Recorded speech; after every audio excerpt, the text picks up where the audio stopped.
अर्थात मित्र पुष्कळ आहेत, नातेवाईक सुद्धा आहेत, पण ज्यांच्या जागा उतरण्यासारख्या प्रशस्त आहेत त्यांची मनं प्रशस्त नाही आहेत. आणि ज्यांची मनं प्रशस्त आहेत त्यांच्या जागा इतक्या लहान आहेत की यजमान आणखीन पाहुणा दोघांनाही संकोच वाटावा.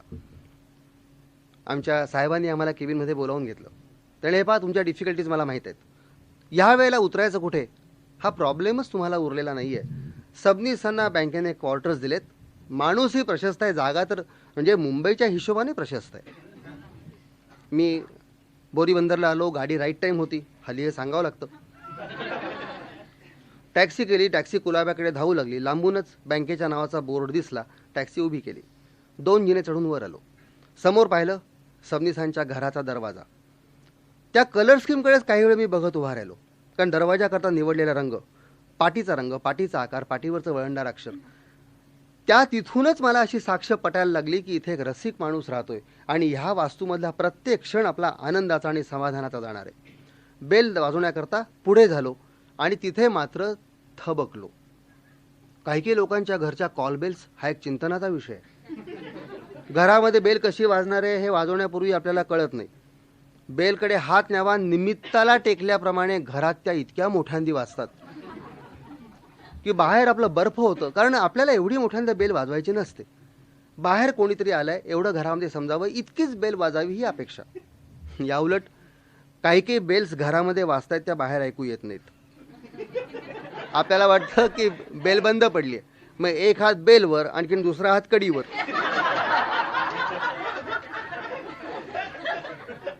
दार उघडायला येणारी बाई अरे एवढा दम आहे की नाही असा दम देत येते. तिचा आवाज ऐकू येतो पण बेलचा आवाज ऐकू येत नाही. किती प्रॉब्लेम्स असतात आणि बेलचे तर किती किती निरनिराळे प्रकार निघतात. हल्ली पक्षी चुकचुकल्यासारखी एक बेल आहे. पाहुणे आले की ते घर का चुकचुकतं हे मला कळत नाही. कितीतरी प्रॉब्लेम्स. आता मी ह्या बारीक बारीक गोष्टी सांगतोय, तुम्ही मला असं म्हणाल की हे सांगायची की आवश्यकता आहे का, पण या छोट्या छोट्या हालचालीवरून आपली संस्कृती ठरवतात ह्याचा मला फार त्रास होतो. एखाद्या बड्या घरी चहा घ्यायला जावं, मला गरम चहा पिता येत नाही, पण तोंड भाजत एटिकेट सांभाळत कपाने चहा प्यायचा आणि नंतर 8 दिवस जेवायचं नाही.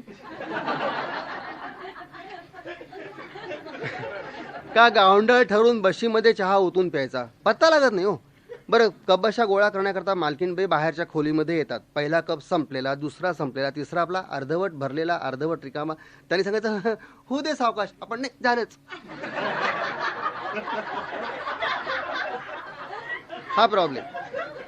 आणखीन एक डिफिकल्टी आहे. एखादा मित्र चल तुला मी लिफ्ट देतो असं म्हणतो, त्यावेळेला त्याच्या गाडीचा दरवाजा कसा लावला म्हणजे करेक्ट लागेल. कारण बहुतेक मित्रांच्या गाडीची अवस्था पाहिली तर हॉर्न वगळला तर सगळे पार्ट वाजतात. आता हा दरवाजा आपण जोरात आपटून घेतला, निखळून पडला तर मग आपण तो हळूच लावून घेतो, तो नीट लागत नाही. मग मित्र एकदा आपल्याकडे अशा नजरेने पाहतो, आडवा पडतो, त्याचं कोपर कुठेतरी इथे लागतं आपल्याला असं, आणि तो दार जोरात लावून घेतो. या उलट जोरात लावल्याशिवाय लागणार नाही या भीतीने आपण मोठ्यांदा आपटतो, त्याचा आवाज होतो. मित्र काही बोलत नाही, पण त्याची बायको जर बरोबर असेल तर ती नुसतं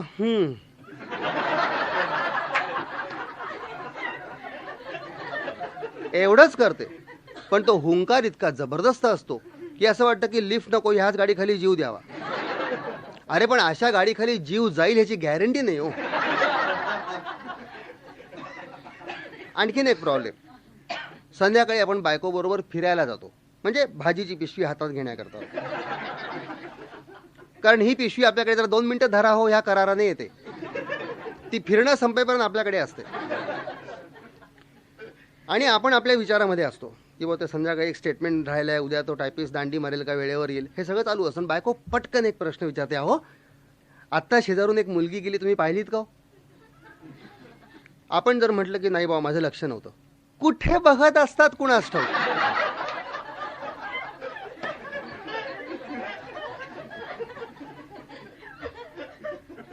आणि आपण जर म्हटलं हो पाहिली, तुम्ही काय सोडताय?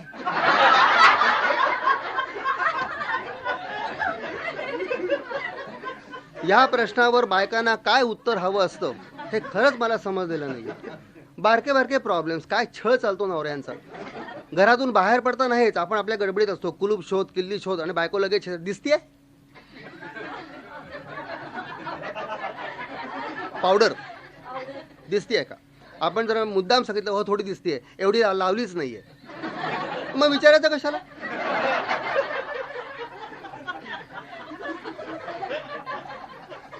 पण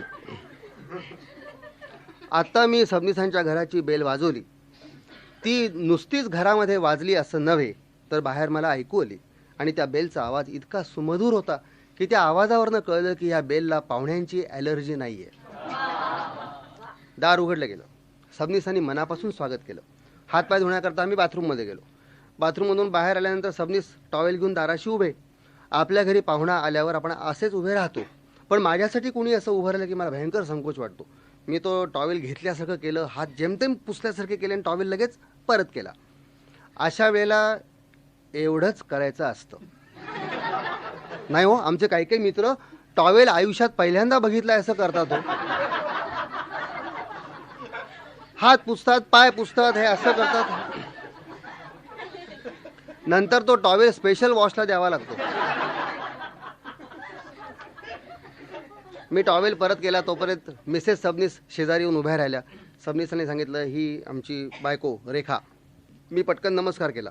मला उलट नमस्कार करताना वहिनींची इतकी धावपळ झाली की 2 हाताच्या मध्ये खांद्यावरचा पदर अडकला. त्याचा पदरासकट नमस्कार केला. मी बाहेरच्या खोलीमध्ये आलो. खोली सुबक होती, रंगसंगती आकर्षक होती. पडद्याचा चॉईस एका रसिक माणसाच्या अभिजात संस्कृतीला साजेल अशा तऱ्हेचा होता. सगळीकडे मी नुसता पाहत राहिलो होतो आणि स्वभावामुळे जागा प्रशस्त वाटत होती. समोर सबनीसांचा आणि बायकोचा लग्नानंतर काढतात तसा फोटो घरोघरी असतो आणि त्या फोटोचं तंत्र ठरलेलं असतं. त्याची मान तिरकी, तिची मान तिरकी, बायको आरामात खुर्चीवर बसली, नवरा इकडे किंवा इकडे असा.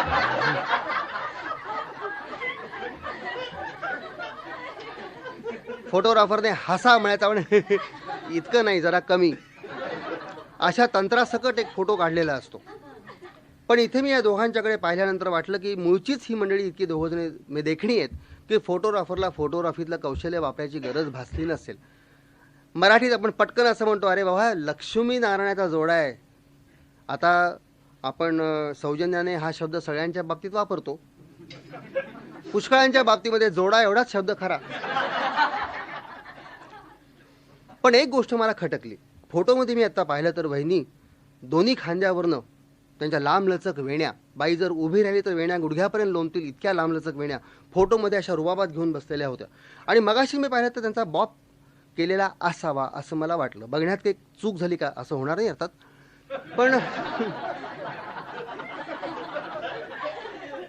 आतापर्यंतच्या सगळ्या अभिरुचीला एवढी एकच गोष्ट खटकण्यासारखी मला दिसली की या बाईने सौंदर्य तर आहेच, पण फॅशनच्या आहारी जाऊन निसर्गाने दिलेल्या ह्या दैवी शक्तीला अशी कात्री का लावावी. हे विचार चालू असताना सबनीस चहाचे कप घेऊन बाहेर आले. ते चहा सेंटर टेबलवर ठेवला. आमच्या गप्पा सुरू झाल्या. ह्या माणसाने मध्ये मला चहाची आठवण केली नाही. यावरूनच कल्पना आली की बहुतेक इथपासून आपल्या आवडीनिवडी जुळणार. आम्ही तो कोंबट चहा तसाच पेलो. त्याला एक निराळी चव होती. अर्थात हे शब्द आपण फार सरावाने किंवा फार कधी कधी चीपली वापरतो की चव होती, अमुक होतं, तमुक होतं. अरे चव काय पदार्थाची असते का? तुम्ही ज्या भावनेने तो पदार्थ तुम्हाला ऑफर केला जातो त्या भावनेची पहिली चव असते. वस्तू नाम मात्रच असते पुष्कळदा. चहा संपल्यानंतर सबनीस म्हणले, चला की जरा स्वयंपाकघरात, बाईसाहेबांना जरा स्वयंपाकात मदत टाकूया. त्यांचा मदत टाकूया हा शब्द मला आवडला. म्हटलं पण अहो जेवणाची काही घाई नाही आहे. एक प्रोग्राम आहे म्हणून मला घाई आहे. कुठे जायचं आहे का? मला एकट्याला नाही, आपल्याला दोघांना जायचं आहे, म्हणजे तिघांनाही. कुठे? पिक्चरची तिकीटं काढली आहेत. खूप दिवसांनी मनासारखा चित्रपट बघायला मिळणार आहे. असं कुठला आहे? लॉरेल हार्डीचा. Sabnis you are simply great. Laurel हार्डीचा सिनेमा आपण ह्या वयामध्ये? हो mister Kale, you are sadly mistaken. Laurel हार्डीचा सिनेमा हा वया करता नाही, हा वृत्ती करताय. या दोघांनी जे दिलंय ना सगळ्या सुजाण वर्गाला त्याची खरंच तुलना कशाशी होऊ शकत नाही. अरे माणसाने संसारात निष्कपटी हसावं कसं हे या दोघांनी शिकवलं. त्यांचे फोटो दाखवतो. या देवादिकांचे फोटो मी घरात ठेवले नाहीत, पण यांचे ठेवलेत. मी स्वयंपाकघरात गेलो, डायनिंग टेबलच्या वर लॉरेल हार्डीचा फोटो, एका बाजूला लता मंगेशकरचा फोटो. म्हटलं दिस इज ग्रेट. म्हटलं अरे दिस इज ग्रेट म्हणजे ह्या दोघांनी माणसाने संसारात हसावं कसं शिकवलं आणि ह्या बाईने माणसाने संसारात सूर कसा लावावा हे शिकवलं. अरे ज्या हसण्याला आणि ज्या सुराला कोणतंही राजकारण कधी विटाळू शकणार नाही अशा 2 पवित्र गोष्टी या तिघांनी सगळ्या समाजाला दिल्यात. आता खरं म्हणजे हे फोटो बैठकीच्या खोलीत लावायला हवेत, पण माझा पुष्कळसा वेळ स्वयंपाकघरात जातो म्हणून ते फोटो मी इथे ठेवलेत. आणि नंतर बायकोला मदत टाकूया म्हणजे किती हो, ह्यांनी चटणी वाटायला घेतली. चटणी वाटण्यात एवढी कुशलता होती की एकदाही पाट्यावरनं वरवंटा तिकडे किंवा इकडे पडला नाही, किंवा खोबरं खाली सांडलंय मग कुणाचं लक्ष नाही असं बघून ते पुन्हा पाट्यावर फेकायचं. सुरेख चटणी वाटून चटणीचा गोळा करून त्याने सटामध्ये ठेवून दिली आणि चटणी वाटण्यापेक्षा इम्पॉर्टंट गोष्ट केली ती म्हणजे पाटा वरवंटा धुवून ठेवला. नंतर पुऱ्यांकरता कणकीच्या लाट्या. मी वहिनींकडे पाहत राहिलो. म्हणजे बहुतेक बायकांना पाहुणे यायचे असले म्हणजे स्वयंपाकात नवऱ्याची मदत लागते, पाहुण्याच्या देखत नाही. तो एक गुपचूप 2 कामं स्वयंपाकघरात करून काही केलं नाही असं दाखवत बाहेर गेलो.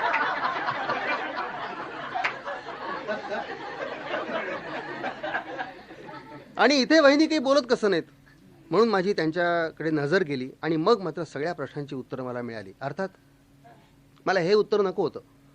प्रश्न विचारणाऱ्या माणसाला उत्तर निवडायचा चॉईस नसतो, असेल ते उत्तर स्वीकारावं लागतं. पण तुमची आणि माझी धडपड उत्तरं मिळवण्याकरता आहे का? प्रश्न आहेत तिथे काही ना काहीतरी उत्तरं आहेत. आपल्याला उत्तराबरोबर समाधान पाहिजे असतं. उत्तर मायनस समाधान म्हणजे विधानसभेतली प्रश्नोत्तर. वहिनींकडे माझी नजर गेली आणि मलाच काय पण कुणालाही जे उत्तर ॲक्सेप्ट करायला आवडणार नाही अशी घटना लक्षामध्ये आली. ती म्हणजे त्या बाईला डाव्या हाताचा पंजा नव्हता. तो हात मनगटापाशी तुटलेला होता. त्या हातामध्ये बांगड्या नव्हत्या म्हणून तो बुंडा हात आणखीन चमत्कारिक दिसत होता. त्या हाताकडे बघायचं नाही असं वारंवार मी स्वतःला बजावत होतो, पण चुकार वासराप्रमाणे नजर सतत त्याच हाताचा वेध घेत होती. तिच्या हाताकडे मी असं वारंवार बघत असताना सबनीस माझ्याकडे बघतायत की काय हे देखील मी एकीकडे पाहून घेत होतो. आणि मग मात्र सगळ्या उत्तरांचं मला नव्या स्वरूपात आकलन झालं, स्वरूप कळून आलं. मगाशी मला नमस्कार करताना 2 हातांच्या मध्ये पदर चुकून आला असं मला वाटलं, तो चुकून नव्हता आला. माझा पुष्कळसा वेळ स्वयंपाकघरात जातो म्हटल्यानंतर मी विचारात पडलो होतो. ते का हेही मला आत्ता समजलं. पानावर बसलो ते जेवण तयार होतं म्हणून भूक नव्हतीच, चव तर गेलीच होती. जेवण संपून बाहेर आलो, तयारी करून खाली उतरलो. सबनीसांनी बायको करता गजरा घेतला. मी पाहत राहिलो की ते काय काय पुढे करतात ते बघायचं. त्यांच्या पुढे काही प्रॉब्लेम्सच नव्हते. वहिनी पाठमोऱ्या उभ्या राहिल्या. त्यांनी पटकन एक बोपिन घेतली, केसामध्ये गजरा अडकवून दिला. आम्ही सिनेमाला आलो. इंटरव्हल लवकरच झाली. 2-3 साईड रील्स, ॲडव्हर्टाइजमेंट्स हे संपल्यानंतर बाहेर आलो. सबनीसांनी आईस्क्रीम घेतलं. पुन्हा मी विचारात पडलो, पण काय नाही. त्यांनी बायको करता तिचा कप घेऊन ते समोर उभे राहिले. आराम के साथ गप्पा गोष्टी करत वहिनी आईस्क्रीम खात होत्या. फॉयरमधली माणसं बघत होती, त्यांना परवा नव्हती. आईस्क्रीम संपल्याबरोबर त्या म्हणल्या मी पुढे होते, मुख्य सिनेमा सुरू व्हायला अवकाश आहे, तुम्ही आईस्क्रीम खाऊन या. बाकावर बसलो आणि इतका वेळ मनावर असा एक संयम ठेवलेला की आपण काही जास्त खोलामध्ये जायचं नाही, विचारायचं नाही, पण मला राहावेच ना. सबनीस एक विचारू का हो? येस. वहिनींच्या हाताची ट्रॅजेडी लग्नानंतरची का लग्ना अगोदरची? हा प्रश्न तुम्ही विचारणार ह्याची मला कल्पना होती. I am sorry if you are hurt. शब्द गेले. सबनीसांकडे नजर गेली. म्हणजे डोळे असे भरून आले होते. पटकन मी हात धरला. म्हणजे सबनीस आय एम सॉरी, मला काही विचारण्याचा अधिकार नाही आहे. अल्प ओळखीमध्ये विसरून जा जे काय विचारलंय ते. नाही काळेसाहेब, तुम्हालाच सगळं सांगणार आहे. त्याचं कारण एकच, अनेकांनी मला ह्या तऱ्हेचे प्रश्न विचारले, पण लॉरेल हार्डिनचं हसवणं आणि लताचा सूर इतका निष्कपटी प्रश्न फक्त तुम्हीच विचारलात. बाकीच्यांच्या चौकशीमध्ये काहीतरी असा अर्थ लपलेला असायचा. मला तुम्हाला सांगावं असं वाटतं ह्याचं कारण फार निराळं आहे. खूप दिवस मी ही वाफ कोंडून धरलेली आहे. आता मॅड होऊन जर काही बोललो नाही तर ट्रॅजेडी लग्नाच्या अगोदरचीच. लव्ह मॅरेज नाही, प्रपोज मॅरेज. तुम्ही वहिनींना पाहिल्याबरोबर पसंत केलीत? नाही हो, फार मोठा इतिहास आहे. मी तिला बघून आलो. नाकारण्यासारखं तर काही नव्हतंच. घरामध्ये लग्नाचा जल्लोष, मित्रमंडळी जमली आहेत, नातेवाईक आहेत, आनंदाला उधाण आलेलं. आणि कुठून कशी वार्ता लागली मला काही सांगता येत नाही. काहीतरी गडबड आहे एवढं लक्षामध्ये आलं. मी रेखाच्या वडिलांसमोर जाऊन उभा राहिलो. मी अचानक गेलो. त्या म्हाताऱ्याने काय ते ओळखलं. तो पायावर माझ्या कोसळलाच. मी त्यांना वरच्यावरती उचललं. म्हटलं तुमच्यापेक्षा मी लहान आहे, मला नमस्कार करू नका. काय प्रकार आहे? लग्न मोडलंय असं समजूया. तिथपर्यंत मी आलोच नाहीये. मला फक्त काय घडलं एवढं तुम्ही सांगाल का? मनावर चिकार ताण आलेला, चिडून गेलेलो, पण त्या म्हाताऱ्याच्या डोळ्यातलं पाणी पाहिल्यानंतर त्याच्या अगोदर मीच विरघळलो. त्यामुळे काही नाही, लहान मुलांचे उपद्व्याप नडले, दुसरं काही नाही, व्याधी नाही, बाकी काय घडलं मला सांगा. शांत व्हा तुम्ही. रेखा आणि सुरेखा या जुळ्या बहिणी, मावशींचा या मुलींच्यावर अतिशय जीव. रेखाला न दाखवता मी पहिल्यांदा सुरेखाला तुम्हाला दाखवली. फसवण्याचा उद्देश नव्हता. का असं केलं हे फक्त बापच एखादा सांगू शकेल, किंवा तुम्ही बाप झाल्यानंतर तुम्हाला समजेल. अर्थात ह्याचा अर्थ कुणाला फसवावं असं नाही. काय घडलं एवढं सांगतो. मोह आवरला नाही आणि तुम्हाला मी ह्या मुलीची ऐवजी ती मुलगी दाखवली. रेखाला घेऊन जा असं मी मावशीला सांगितलं. मुलगी तेव्हा 7 का 8 वर्षाची होती आणि त्या शाळेतल्या मुलांचे उपद्व्याप नडले. मुलींनी मुलांच्या खोड्या काढायच्या, मुलांनी मुलींच्या. मुली प्रतिकार कसा काय करणार? मग मुलं वर्गाकडे धावत यायला लागली की मुलींनी मुद्दाम दरवाजे बंद करायचे. प्रार्थना झाल्याशिवाय मुलं वर्गात आली की छड्या बसायच्या. एके दिवशी मुलांनी ठरवलं की आपण सूड घ्यायचा म्हणून. मुली वर्गाकडे धावत निघाल्या. मुलांनी फटाफट दरवाजे बंद करून घ्यायला सुरुवात केली. मुली दरवाजापाशी जेमतेम पोचल्या असतील नसतील, दारं धडाधड बंद व्हायला लागली. त्या झटापटीमध्ये रेखाचा हात दरवाजामध्ये सापडला. ती पोरगी विव्हळतेय, ओरडतेय, पण आतून मुलांचा जल्लोष, तिचं ओरडणं कुठलं ऐकू जायला. बाहेरून दरवाजा ढकलणाऱ्या मुलांची संख्या जेव्हा वाढली तेव्हा दार उघडलं गेलं, पण तोपर्यंत काही उपयोग नाही. हात साफ पिचला होता. तिला मुंबईला आणलं. नाना तऱ्हेचे उपचार. तुमचं ॲलोपॅथी गेलं, होमिओपॅथी गेली, सगळे प्रकार झाले, गंडे दोरे ताईत मंत्र सबकुछ. काही उपयोग झाला नाही. आणि शेवटी तिला आम्ही हॉस्पिटलमध्ये ॲडमिट केली. ऑर्थोपेडिक सर्जनने हाताचं ऑपरेशन केलं आणि त्या दिवसापासून ह्या मुलीला फक्त आम्ही तळ हाताच्या फोडासारखी जपली. दुःखाचं वारं शिवून दिलं नाही. पण शेवटी लग्न म्हटलं म्हणजे व्यवहार आहे आणि व्यवहार म्हटलं म्हणजे दुःख आलंच. तरी आपण समजूया लग्न मोडलंय. ज्या मुलीला मी तुम्हाला दाखवली होती तिच्याशी लग्न करा. मी फक्त त्यांचे हात हातामध्ये धरले आणि एवढंच सांगितलं. मी रेखाला पत्करली आणि त्या दिवसापासून आमच्या घरामध्ये या सहकार तत्वावरती संसार सुरू झाला. लोक असं म्हणतात की मी फार रसिक आहे, मला अभिरुची आहे चांगली, मी कलासक्त आहे. काय असेल ते असेल, जे आहे ते आहे. I don't deny. माझी बायकोकडून फार मोठी अपेक्षा होती अशातला भाग नाही. एक इच्छा मात्र जरूर होती, बायकोचे केस चांगले लांबसडक असावेत. होय सबनीस, तेही विचारणार होतो. जाऊ दे, विचारू नका. प्रमोशन मिळालंय, भ्रमंती आली, आता वेण्या घालायला सवड होत नाही. That's all. मुख्य सिनेमा सुरू व्हायची बेल झाली. हातातला आईस्क्रीम पातळ झालेलं. एकही थेंब न खाता आम्ही कप झाडीमध्ये भिरकावून दिले. वरती बाल्कनीत जेव्हा मी जिना चढून जायला लागलो, सबनीसांच्या डोळ्यातनं घळाघळा तेव्हा पाणी ओघळत होतं. मला इतकं शर्मिंद्यासारखं झालं की ह्या माणसाला मी का हा सगळा इतिहास आठवायला लावला. हा ह्याच्या मित्रांना भेटण्याकरता आलाय, याला दुखवण्याचा मला काय अधिकार होता. आम्ही खुर्चीमध्ये जाऊन बसलो. अरे लॉरेल हार्डीचं पहिलं दर्शन पडद्यावर झाल्यानंतर हे दोघंजण असे इलेक्ट्रिफाय झाल्यासारखे टाणकन उडालेच खुर्चीतून. हसतायत. त्यांचा हसण्याचा आवाज थिएटरचं छत भेदून पलीकडे जातोय. वाटून गेलं की लॉरेल हार्डी पडद्यावर काम न करता रंगमंचावर काम करत असते, तर रंगमंच सोडून ह्या मित्रांच्या शेजारी येऊन बसले असते. आणि मला मात्र संपूर्ण सिनेमा संपेपर्यंत त्या पडद्यावरती वहिनींचे बॉब न केलेले केस आणि बांगड्या नसलेला हात, या दोनच गोष्टी दिसत होत्या. घरी आलो. कपडे बदलण्याकरता वहिनी आतल्या बाजूला गेलेल्या. मी गॅलरीमध्ये उभा. चांदण्यांचा वर्षाव अंगावरती होतोय. मुंबईमध्ये कधी नवत पडलेली सुरेख हवा आणि शेजारी सबनीस उभे. पटकन वाटून गेलं, हे चांदणं आणि हे आकाश ह्यापेक्षा हा माणूस मोठा आहे. त्यांचा हात धरला. Sabnis, you are a great man. ते नुसते हसले. अहो पण ते हसणं किती भयान होतं. त्याऐवजी एखादा हुंदका दिला असता तर मला पटलं असतं. तुम्ही हसताय सबनीस. दुसरं काय म्हणू. एका फार छोट्या आणि कोत्या मनाच्या माणसाला तुम्ही आकाशापेक्षा मोठं ठरवताय, मग मी हसू नको तर काय करू. पुन्हा त्यांचा आवाज भरून आला, डोळे भरून आले. म्हटलं सबनीस, खरंच आय एम व्हेरी सॉरी. तुम्हाला हा इतिहास विचारण्याचा मला अधिकार, प्लीज काळे तसं म्हणू नका. मगाशी तुम्हाला मी कारण सांगितलंय का बोललो ते, पण तरी भीती वाटते हो, नाही अजून सगळं बोलू शकत. एवढ्या करताच की दुःखावरती उभं राहिलेलं दुःख कुठलं आणि मनाच्या कोतेपणावरती उभं राहिलेलं कुठलं हे जोपर्यंत ठरवता येत नाही तोपर्यंत सगळी दुःख बोलताच येत नाहीत.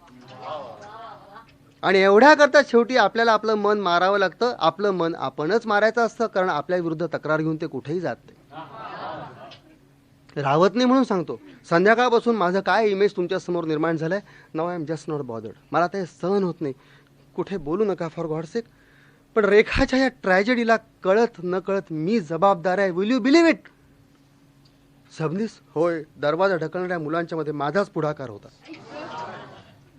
शाळेच्या नावापासून गावाच्या नावापर्यंत सगळे तपशील हा हा हा म्हणत जुळत आले. पण एकच सांगतो, लहान मुलांच्या मनात फक्त स्पर्धा असते, कपट नसतं. पण त्या स्पर्धेमधून एक माणूस आयुष्यातनं उठणार आहे हे त्या वयाला कुठे कळत होतं. जेव्हा समजलं तेव्हा लक्षात आलं की हिच्या डाव्या हाताची भूमिका आता मला करायची आहे. हातून नकळत जी काही चूक घडलेली आहे ती चूक सुधारण्याची नियतीने संधी दिलेली आहे आणि म्हणून मी तिला ॲक्सेप्ट केलं. Now will you call me a great man? Sabnis, even then you are a great man. एखादा मनुष्य बोलल्यावरनं पळून गेला असता, तुम्ही कसे काय सामोरे गेलात? एकच कारण आहे, ज्या माणसाचं दिल कुठेतरी जिवंत आहे त्याला हातून घडलेल्या प्रत्येक चुकीकरता शासन पाहिजे असतं, नाहीतर वेड्यासारखी अवस्था होते. विचार केला, ह्या बाईबरोबर मला 7 पावलं चालायची. प्रत्येक पावलामध्ये दुःखाच्या राशी असतील किंवा सुखाचे पर्वत असतील. I have to accept it. आणि काळे, खरंच सांगतो, आपण विचार करत नाही बारीक बारीक गोष्टींचा, पण आयुष्यातला प्रत्येक क्षण आईस्क्रीमच्या कपासारखा असतो. आपण ज्या क्षणी आईस्क्रीम विकत घेतो तोच क्षण त्या आईस्क्रीम खाण्याचा असतो, नाहीतर कप भिरकावून द्यावे लागतात. म्हणून म्हटलं की लॉरेल हार्डीसारखं निष्पाप हसणं हसायला प्रत्येक माणसाला आवडेल, पण संसारात शक्य नाही होते.